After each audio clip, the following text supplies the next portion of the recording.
Maonyesho ya kilimo, mifugo na uvuvi maarufu kama 88 kitaifa yakiendelea hapa katika viwanja vya John Samuel Malechela, ambapo teknolojia mbalimbali zinazohusu masuala ya kilimo, mifugo na uvuvi zinaonyeshwa na kutolewa hapa. Miongoni mwa teknolojia hizo ni pamoja na mbolea ya asili ya biochar ambayo yenyewe inatokana na mabaki ya zao la alizeti, ikitajwa kuonesha ufanisi kwenye kilimo katika mikoa ya kanda hii ya kati. Tunashughulika na kilimo hifadhi.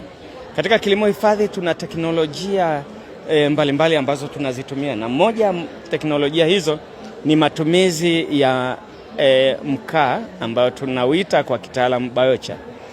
Hii kazi yake kubwa ni kwa ajili ya kutunza unyevu katika ardhi, lakini pia kutunza virutubisho ili viweze kutumika na mmea. Moja kati ya wakulima ambao wametumia mbolea hii na kupata manufaa ni huyu hapa kutoka mkoani Singida.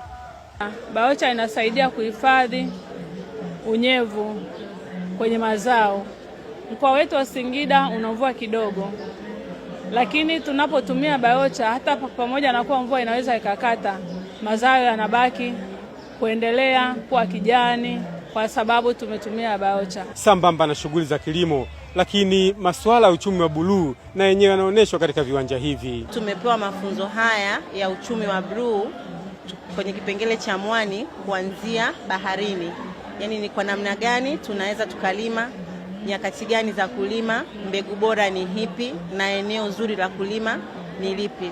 Some Foundation dhima yetu kubwa tuna support miradi ya elimu pamoja na kupata na ajira, na tunafanya hivi kupitia local organization. Zaidi ya taasisi 8,000 zimejitokeza katika 88 mwaka huu katika viwanja hivi hapa Nzuguni, Dodoma. George Mbara, Azam News.